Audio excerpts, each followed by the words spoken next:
आपके साथ में हूँ वैशाली वर्मा। अगर आप अपना विज्ञापन हमारे बुलेटिन में शामिल करना चाहते हैं तो स्क्रीन पर दिए हुए नंबर्स पर संपर्क कर सकते हैं। समय हो चुका है हमारे बुलेटिन का। नजर डालते हैं देश दुनिया की छोटी बड़ी खबरों पर। राजधानी लखनऊ से इस वक्त की बड़ी खबर आपको बता दें, मोहनलालगंज प्रशासन की बड़ी लापरवाही सामने आई है। गौ आश्रय केंद्र सिर्फ नाम का, असल में गाय कहार रही है अपनी दयनीय स्थिति पर। गायों की ऐसी भयावह स्थिति बयां कर रही है प्रशासन व्यवस्था की साख। आखिर इतनी लापरवाही प्रशासन क्यों कर रहा है? मोहनलालगंज लखनऊ प्रशासन है मस्त, गाय हुई अपने जीवन से त्रस्त।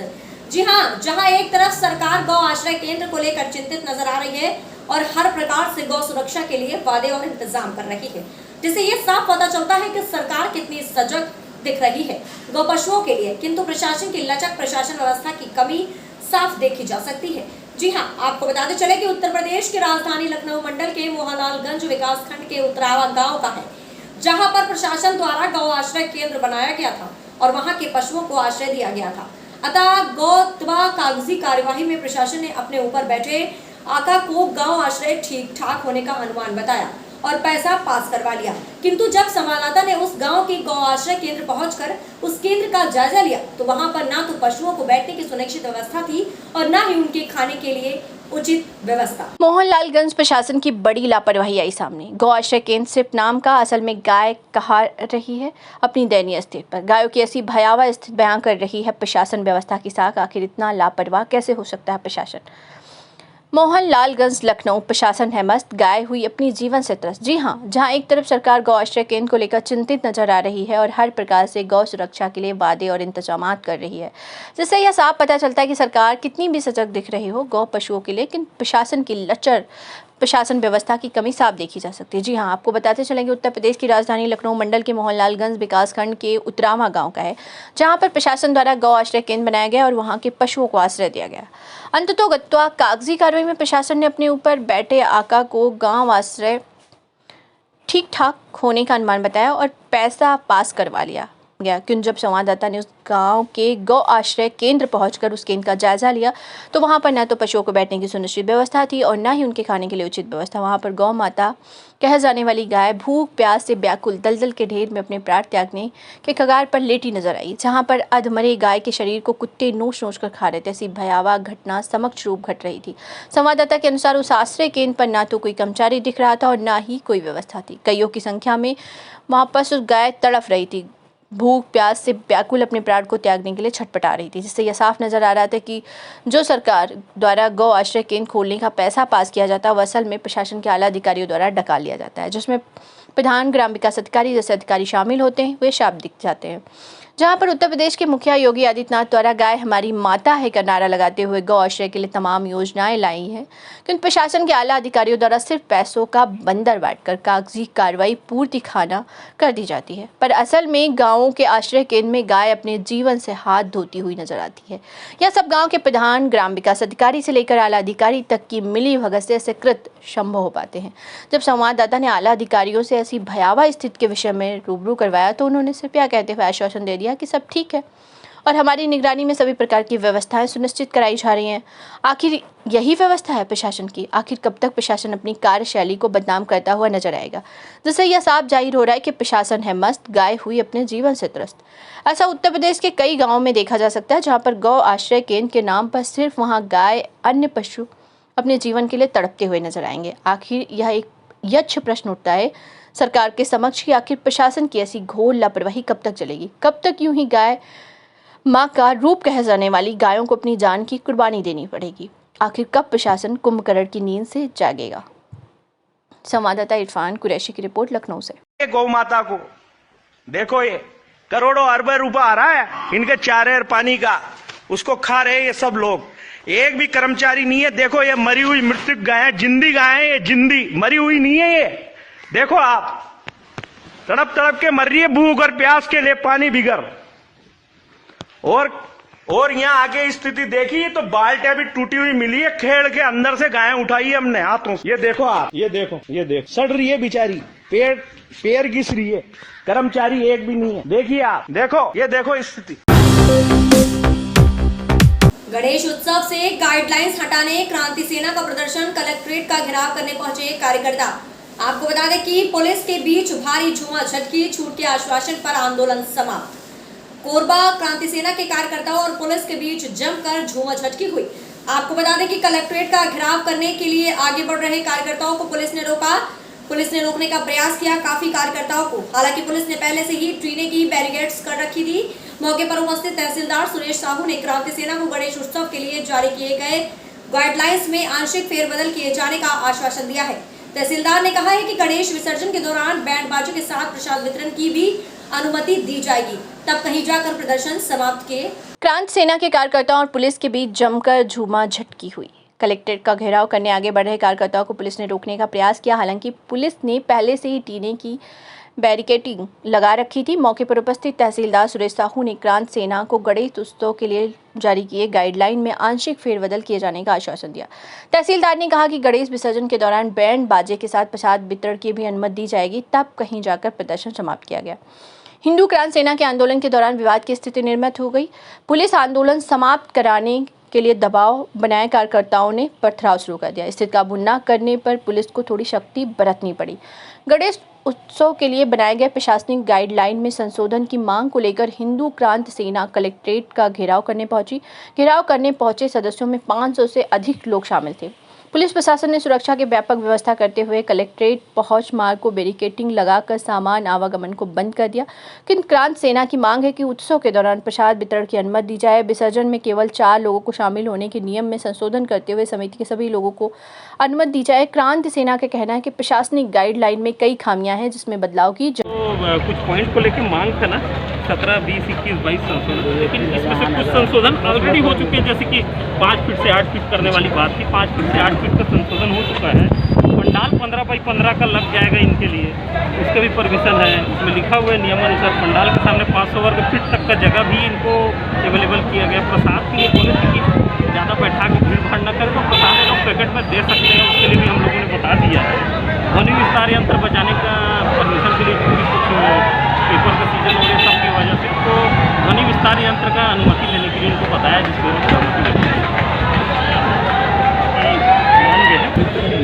क्रांति सेना के द्वारा उन्होंने जो गणेश चतुर्थी को भगवान गणेश जी की स्थापना को लेकर जो गाइडलाइन जिला परिषद कार्यालय को जारी किया गया, इसके संबंध में कुछ लोगों में आपत्ति करते हुए आह्वान करके कलेक्टर चुनाव का आवेदन दिया है। इसके तारतम्य में रायपुर सहित जो कोरबा जिला में भी बिंदु है जो कोरोना गाइडलाइन के पालन करते हुए संभव हो सकता था, उसमें कलेक्टर कार्यालय से संशोधन जारी हुआ था। उसके बाद इनसे बातचीत करने पर इन लोग प्रतीकात्मक रूप से घेराव का कार्यक्रम करेंगे करके बातचीत हुआ। तो कल जिला प्रशासन, पुलिस प्रशासन और जो हिंदू क्रांति सेना के इसी प्रकार से आज इनको बातचीत के दौरान लोग अभी आए थे और इस दौरान इनके जो महिला पुलिस वाले यहाँ पे जो खड़े हुए थे बहुत सारे संख्या में, और इनके साथ कोई महिला पर भी जबरदस्ती आकर के बैरिकेड को तोड़ने प्रयास कर रहे थे। इसलिए उनको रोकने का प्रयास पुलिस बल के द्वारा जो लाइन ऑर्डर व्यवस्था में ड्यूटी में तैनात पुलिस बल है उसके द्वारा किया गया और बैरिकेड को या महिला कर्मचारी उपस्थित पत्थरबाजी तो भी पता निकला है। बाकी जितने भी हैं लोग आगे जबरदस्ती बलपूर्वक प्रयास कर रहे थे। बहराइच में समाजवादी बुद्धिजीवी समाज सम्मेलन में ब्राह्मणों को एकजुट करने की कवायद। 2022 में होने वाले विधानसभा चुनाव में जीत हासिल करने के लिए सभी पार्टियों ने ब्राह्मण समाज को एकजुट करना शुरू कर दिया है। आज बहराइच में समाजवादी पार्टी की तरफ से समाजवादी बुद्धिजीवी सम्मेलन आयोजित किया गया, जिसमें पूर्व विधानसभा अध्यक्ष माता प्रसाद पांडे, पूर्व कैबिनेट मंत्री प्रोफेसर अभिषेक मिश्रा, पूर्व विधायक संतोष पांडे सहित आधा दर्जन से अधिक ब्राह्मण समाज के नेताओं ने शिरकत की। बुद्धिजीवी समाज को संबोधित करते हुए माता प्रसाद पांडे ने कहा कि भारतीय जनता पार्टी के शासनकाल में सबसे अधिक ब्राह्मणों की हत्या की गई है। आगामी चुनाव में ब्राह्मणों को एकजुट होकर के समाजवादी पार्टी के साथ देना होगा। 2022 में होने वाले विधानसभा चुनाव में जीत हासिल करने के लिए सभी पार्टियों ने ब्राह्मण समाज को एकजुट करना शुरू कर दिया है। आज बहराइच में समाजवादी पार्टी की तरफ से समाजवादी बुद्धिजीवी समाज सम्मेलन आयोजित किया गया, जिसमें पूर्व विधानसभा अध्यक्ष माता प्रसाद पांडे, पूर्व कैबिनेट मंत्री प्रोफेसर अभिषेक मिश्रा, पूर्व विधायक संतोष पांडे सहित आधा दर्जन से अधिक ब्राह्मण समाज के नेताओं ने शिरकत की। बुद्धिजीवी समाज को संबोधित करते हुए माता प्रसाद पांडे ने कहा कि भारतीय जनता पार्टी के शासनकाल में सबसे अधिक ब्राह्मणों की हत्या की गई है। आगामी चुनाव में ब्राह्मणों को एकजुट होकर के समाजवादी पार्टी का साथ देना होगा। वहीं प्रोफेसर अभिषेक मिश्रा ने कहा कि 2022 में अगर समाजवादी पार्टी की सरकार बनती है तो भाजपा शासनकाल में जितने भी ब्राह्मणों की हत्या की गई है उन सभी पर सीबीआई से निष्पक्ष जांच करवाकर दोषियों के खिलाफ कार्रवाई करने का काम किया जाएगा। आज आप बहराइच आए हुए हैं, आपके आने का मुख्य उद्देश्य क्या है, पहले ये आप बता दें। बोलिए, हमें बोलना है तो बोले, तो मैं तो कह रहा हूँ, नहीं आप बोले प्लीज़। देखिए, हमारा उद्देश्य है कि समाज में जो कमज़ोर वर्ग के लोग हैं, जिनको अभी वो सुविधा नहीं मिल पाई है जो संविधान में वर्णित है, ऐसे लोगों को आगे लाने के लिए, प्रयास करने के लिए, उनको इस लड़ाई में जोड़ने के लिए प्रबुद्ध समाज से निवेदन करने आया हूँ कि इनको साथ लेकर के आप इस सरकार को हटाने में सहायता करें। भाजपा कह रही है कि ब्राह्मण वर्ग बरगलाने वाला नहीं है, वो ब्राह्मण वर्ग हमारे साथ में है, पहले भी हमारे साथ में था। अब आपको क्या बताऊँ, यह रहे जमानत जब्त हो जाती थी तो इनके साथ ये रहे, ऐसा नहीं।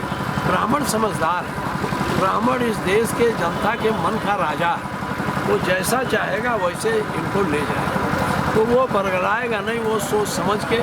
बरगलाने वाले अलग टाई वही बात के घूम रहे, हम लोग तो धोती पहन के आए। अभी बसपा के राष्ट्रीय महासचिव ने भी यहाँ पे बहराइच में आकर भी प्रमुख सम्मेलन किया, कई जगह कर रहे हैं। सभी पार्टियाँ ब्राह्मणों को फिर से एक बार रिझाने का प्रयास कर रही हैं। क्या लगता है ब्राह्मण किधर जाएगा? क्या ब्राह्मण के मन में वापोह की स्थिति नहीं इससे और बन रही है? ब्राह्मण के लिए समाजवादी पार्टी क्या करेगी आगे आगे? देखिए, समाजवादी पार्टी का जो काम है, जो समाज के लिए है, कोई ब्राह्मण के लिए नहीं, जो सबके लिए करेंगे वो ब्राह्मण के लिए नहीं करेंगे। लेकिन हमारा काम समाज को आगे ले जाना है, बेरोजगारों को रोजगार के बारे में बात करना है, ये हमारा, और सारी जो उनके लिए व्यवस्थाएं समाज की एक एक गिनाना संभव नहीं है, उसको हमारी पार्टी करेगी। जैसे हमने 102 चलाया, इसको फायदा मिला, जनता को मिलाना, तो उसमें थोड़ा रहा कि इसमें अहिरे बैठ के जाए, उसमें पंडित नहीं जाते, उसमें ठाकुर नहीं जाता, उसमें हरिजन नहीं जाते। तो हमारी सरकार की जो योजनाएं हैं पूरे समाज के लिए, और जो समाज के लिए है तो ब्राह्मण समाज को मिलेगा। जरा इसको एक बार और देखिए, जिस तरीके से आज आपने देखा उत्तर प्रदेश में हजारों हत्याएं हुई हैं, हर वर्ग में हुई हैं, हर समाज में हुई हैं, ब्राह्मणों में हुई हैं, हर वर्ग में हुई हैं, उसको गिनाया जा सकता है, और किसी के खिलाफ कार्रवाई नहीं हुई। भारतीय जनता पार्टी के गुंडों को, जिनको संरक्षण देना चाहते थे, उनको जानबूझ के जेल में बता दिया गया, नहीं है। आज पूरा उत्तर प्रदेश याद कर रहा है बसपा के काल में जिस तरीके से SC ST के मुकदमे लिखे गए थे, जिस तरीके से अपमानित किया गया था लोगों को, जिस तरह जमीन पे बैठाया जाता था, जिस तरह तिरस्कृत किया गया था, जिस तरह लोगों के खिलाफ अत्याचार हुआ था, जिस तरीके से उनके विधायकों और मंत्रियों ने जमीनों पे कब्जा किया था, और जिस तरीके से एक खास वर्ग, खासकर ब्राह्मण, एक प्राइवेट लिमिटेड कंपनी एक मकान की, एक घर की बन गया था, तो अब कोई भी तरीका नहीं है कि कोई भी आदमी दोबारा, कोई वर्ग हो, और खासकर ब्राह्मण समाज, बसपा से जुड़ने जा रहा हो। बसपा का अस्तित्व खत्म हो गया है, बसपा की अब लड़ाई नहीं बची है। उत्तर प्रदेश की लड़ाई सीधी सिर्फ भारतीय जनता पार्टी और समाजवादी पार्टी की होने जा रही है। उत्तर प्रदेश ने मन बना लिया है, पूरा आशीर्वाद हर वर्ग का, हर समाज का, खासकर ब्राह्मणों का माननीय अखिलेश यादव जी को मिल रहा है, बड़ों का, बुजुर्गों का आशीर्वाद मिल रहा है, और दोबारा आप देखेंगे 2022 में बहुमत की सरकार समाजवादी बनाएंगे, माननीय राष्ट्रीय अध्यक्ष जी को मुख्यमंत्री बनाने का काम। जगदलपुर से इस वक्त की बड़ी खबर सामने आ रही है। जगदलपुर थाना सिटी कोतवाली में रिपोर्ट दर्ज कराई गई है। मामले की नाबालिग पीड़िता के साथ जयमंगल मंडल नाम का व्यक्ति के द्वारा दुष्कर्म किया गया है। मामले में आरोपी के विरुद्ध धारा 376 पॉक्सो एक्ट का अपराध दर्ज कर अनुसंधान में लिया गया है। टीम गठित करके रवाना कर दी गई है। टीम द्वारा पता तलाश कर आरोपी जयमंगल मंडल पिता गोपाल मंडल उम्र 68 वर्षीय निवासी Rabindranath Tagore ward number FCI गोदाम के पीछे जगदलपुर को घेराबंदी कर पकड़ा गया, जिसे पूछताछ करने पर अपराध घटित करना स्वीकारा गया। जगदलपुर थाना सिटी कोतवाली में रिपोर्ट दर्ज कराई गई। मामले की नाबालिग पीड़िता के साथ जयमंगल मंडल नाम का व्यक्ति के द्वारा दुष्कर्म किया गया। मामले में आरोपी के विरुद्ध धारा 376 भारतीय दंड विधान 4 पॉक्सो एक्ट का अपराध दर्ज कर अनुसंधान में लिया गया है। टीम गठित कर रवाना किया गया है। टीम द्वारा पता तलाश कर रही है। आरोपी जयमंगल मंडल पिता गोपाल मंडल उम्र 68 वर्ष निवासी रविंद्रनाथ टैगोर वार्ड FCI गोदाम के पीछे जगदलपुर को घेराबंदी करके पकड़ा गया है, जिससे पूछताछ करने पर अपराध घटित करना स्वीकार किया है। आरोपी का कृत अपराध धारा 376 भारतीय दंड विधान 4 पॉक्सो एक्ट की घटित करना पाए जाने से आरोपी को विधिवत गिरफ्तारी के बाद न्यायिक रिमांड पर भेजा गया है।